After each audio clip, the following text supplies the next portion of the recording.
Okay, we had the equation -7 rho sine phi sine theta plus 5 rho cosine phi sine theta equals -9, and we wanted to convert that to rectangular and to cylindrical coordinates. Now it's pretty easy to convert to cylindrical, and it's actually pretty easy to convert it to rectangular because of the way these things are. So let's look at how we might see these quantities. Now, you really want to be able to draw this picture because this picture really contains everything. Here we have rho, here's a point. Here we have rho, the distance from the origin to the point. Here we have phi, the angle between the z-axis and a line from the origin to our point, or a vector from our origin to the point. Line or vector doesn't matter. And then we've projected this point down to the xy plane, and now we have a line from the origin out to the point where the original point, the projection of the original point from the origin to the projection of this point on the xy plane. And we can immediately see that, okay, the angle phi is here, it's also here. And I did write that in. It kind of looks like a bunch of random, maybe it looks a little better there, a bunch of random scratchings.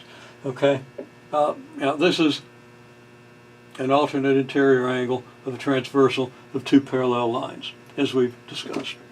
The projection line is parallel to the z-axis, and we're traversing it, okay? So it's a transversal, and we have alternate interior angles. So this angle is the same as this, which means that this, well, of course, this is a projection into the plane, so that the line from the origin to the projection point is going to make a right angle with the projection line, so we have a right triangle from here to here, down to the plane and back. Right triangle with a hypotenuse, because the right angle is here, the hypotenuse is opposite the right angle. Hypotenuse of rho, this angle is phi, so this side opposite this angle has to be hypotenuse times the sine of the angle, rho sine phi. So there's rho sine phi. And similarly, rho cosine phi is this side.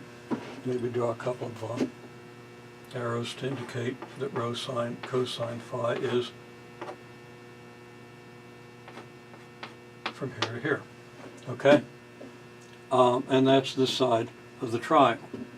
Okay, well, rho cosine phi is distance from the plane up to here, up to the point, or the displacement from the plane up to the point. That's our z-coordinate, isn't it? And if we project that back to the z-axis, of course we have to, our projection line will be parallel to this line. You know, just think about the geometry. Okay, so the projection has to go in the same direction this does. There's our z-coordinate. And it's rho cosine phi. Okay, now what about our x and y coordinates? Well, this is rho sine phi. Theta is the angle from the x-axis in the counterclockwise direction out to this projection. And then the right triangle that you get here from this projection is going to have hypotenuse rho sine phi, so that x is going to be that times the cosine of theta, theta being the x, this side of the triangle being adjacent to the angle theta. So the x is this, which is rho sine phi cosine theta. The y is just this leg of this triangle down here in the plane, and that's rho sine phi times sine theta. Okay? I wouldn't recommend trying to memorize these as formulas. I recommend drawing them and reasoning them out until you get so used to it that you couldn't possibly forget. Okay? In your whole lifetime. You know, lifetime of memory, once you learn how to construct this. If you would happen to forget, it would come back to you very easily once you looked at it. Okay. I've never forgotten, but of course I've taught this a bunch of times. Who knows what would have happened if I hadn't.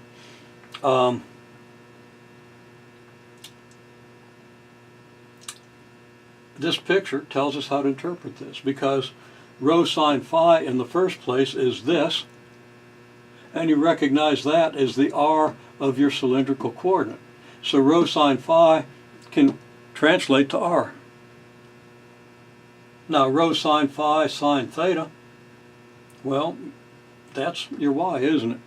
So the whole rho sine phi sine theta becomes y, so that negative 7 rho sine phi sine theta, if you want to go to rectangular coordinates, becomes negative 7y. If you want to go to cylindrical coordinates, it becomes negative 7r, and the r is just this, so you still have the sine theta, but theta is one of your cylindrical coordinates. So this term is translated to cylindrical here, to rectangular here. Similarly, translates over here.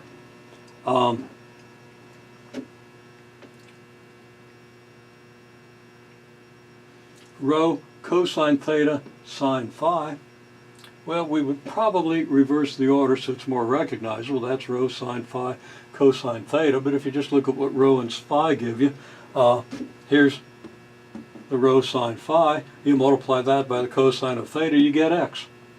So right here you have x, you have 5x.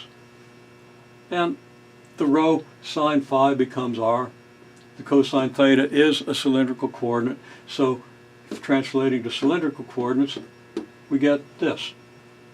Okay, and then the negative 9 stays negative 9. So this one is really pretty easy to translate. There's some that are kind of difficult to understand the translations. Don't expect to see those on the first test, although anything can come up when we actually get to using this to analyze vectors in three-dimensional space, or to set up integrals in three-dimensional space, or to represent surfaces in three-dimensional space. It can get very tricky. We're going to stay fairly straightforward on the test, so just be able to construct this and be able to identify when parts of this appear in a given equation.